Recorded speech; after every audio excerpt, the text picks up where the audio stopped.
Hello everybody, my name is Wilder, and something cool happened to me recently. Now if you follow me on Twitter, then you already know this, link in the description, but Nintendo had a booth set up at one of my local malls with a lot of cool merch. And there was like a Chain Chomp plushie that I really wanted, but I didn't get. It was super cool. There was a lot of stuff.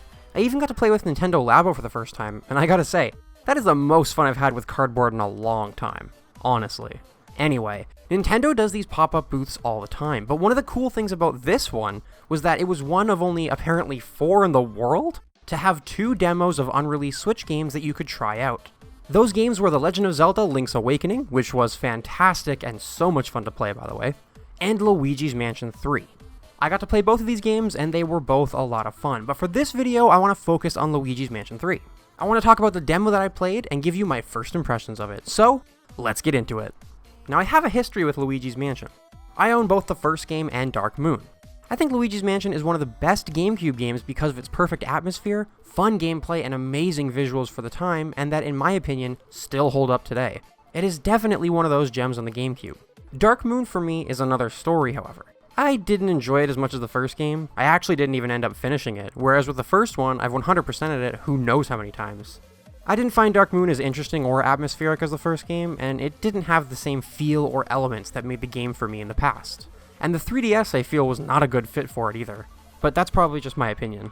Even though I won't deny that Dark Moon was a good game overall and was fun at times, it really just wasn't for me. Now because of this, I'm gonna be honest, when I saw the first trailer for Luigi's Mansion 3, I was pretty let down. What I saw was pretty much Luigi's Mansion Dark Moon 2. It looked exactly like it, and I was really disappointed that they decided to stick with what, in my opinion, was an inferior gameplay and design choice. But Luigi's Mansion 3 is really interesting to me.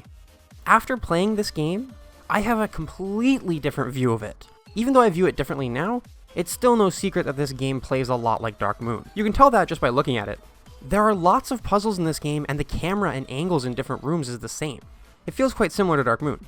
But the thing that kind of shocked me while I was playing is that the atmosphere throughout the game feels very different from Dark Moon. It feels a lot similar to the original Luigi's Mansion, atmosphere-wise, than anything else. As for it having similarities to Dark Moon, as said previously, this isn't a bad thing, especially for this game, when it's combined with the feel that's so similar to the first game. Let me explain this a little. One big thing that made the first game for me was the lighting. It was dark in that game, and your flashlight actually allowed you to see where you were going. It lit up parts of the room. I remember when I used to play this game on like Saturday afternoons, and I would get a slight glare on the TV. When that happened, you couldn't see anything, you know what I mean? You had to close up all the curtains or put a blanket over the TV screen and play under the blanket. Like, that game was so dark, and in my opinion, it was one of the best things about it. It helped to create this creepy atmosphere. Dark Moon didn't manage to recreate this atmosphere at all for me. It felt like all the lights were on all the time and that there was no need for a flashlight. But Luigi's Mansion 3 managed to capture some of the dark atmosphere from the first game, and that was because of a few things, one of them being the lighting. Keep in mind that I was in the middle of a mall, just standing there playing a video game, but even in that situation, I still felt that atmosphere. From what I've played of this game, it seems like they took a look at what didn't work for Dark Moon, and fixed it so that they felt better, but still worked with Dark Moon's playstyle. That's really what this game feels like. As for Luigi's Mansion 3's playstyle being like Dark Moon, puzzles are back in this game. I know they weren't very prominent in the first game, but they were definitely in Dark Moon. The puzzles ran that game more than the ghost mechanic in my opinion. I didn't mind the puzzles at all in the third game, honestly. I thought that the puzzles I did do were super interesting and that there was a good balance between them and the battles, if you will, with the ghosts. I think a big reason as to why I don't mind the puzzles in this game is because of all the upgrades Luigi has this time around. 3 upgrades specifically. The first one is that the new Poltergust has a plunger with a rope on the end. You can shoot the plunger and make it stick to walls or surfaces, and you can grab onto the rope and use it to pull down walls, or some doors. Some ghosts even have shields that you can stick the plunger to and then pull the shield away from them. This is honestly such a simple mechanic, but I found it pretty cool. Plus, it's also nice to see where Luigi's grab from Smash Ultimate came from. That was really interesting to see. This isn't the only new upgrade for the Poltergust, however. This was shown in the trailers, and it's just as fun and cool to do as it looks. As you're sucking up ghosts, if you get close to them, you can catch their tails in the Poltergust. Pull on them for long enough and a prompt will come on screen. When you press it, Luigi will literally bash the ghost on the ground in whatever direction you're holding, dealing a bunch of damage to them. You can keep doing this over and over again too, until you either suck the ghost up, or they get up and you can do it all again. This is a really cool mechanic, and it feels awesome to bash the ghosts on the ground. Something that I found was cool and pretty useful was that when you're bashing the ghost on the ground, and he hits another ghost, that second ghost will fall on the ground and be stunned for a few seconds as it gets back up. You can literally beat one ghost with another ghost. It's so much fun. Not only is this fun though, it's also a really useful technique for when you're surrounded and you don't want to get hit. You can stun the other ghosts for a little bit. This is definitely a cool upgrade for the poltergust. But one thing I had just a tiny problem with when it came to this is that you're really forced to use this mechanic. Now, this isn't a big problem at all because, like I said, it's a fun thing to do and it also works really well. But the ghosts have so much health and you do so little damage normally that you have to bash them on the ground or you're going to be sitting there for a while. Again, this isn't really a problem because it's fun and easy to use and it works really, really well. I just want to let you know that the battles, I'm calling them battles, are designed around this mechanic. So look out for that. You're going to have to use this a lot. But the good thing about it is, again, it's fun and easy to use. Luigi's other upgrade that I absolutely loved, however, and which also surprised me, was GUIG. GUIG is in this game as an ability for you to use. You can call him out of the poltergust and control him to have him help you solve puzzles that Luigi can't, such as walking through spikes to hit a switch. GUIG doesn't take any damage from the spikes, and you can get across safely. There were a lot of puzzles like that. Another thing I had to do was have Luigi and GUIG on opposite sides of a room, and both work together to solve one big puzzle. I love when games split up your characters so that you can figure out a puzzle from two different angles and work together. This game did that wonderfully, and it was a lot of fun. GUIG honestly surprised me because he is my favorite mechanic by far in this game. This demo was just really, really cool. But there was one last thing it had, and that was a boss.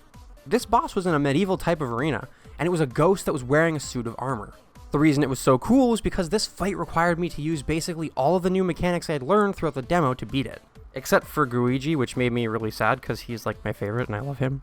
I had to stick the plunger to his shield and rip that away from him, which made his face vulnerable when he charged at me. This let me use the flashlight to stun him and bash him on the ground with the poltergust.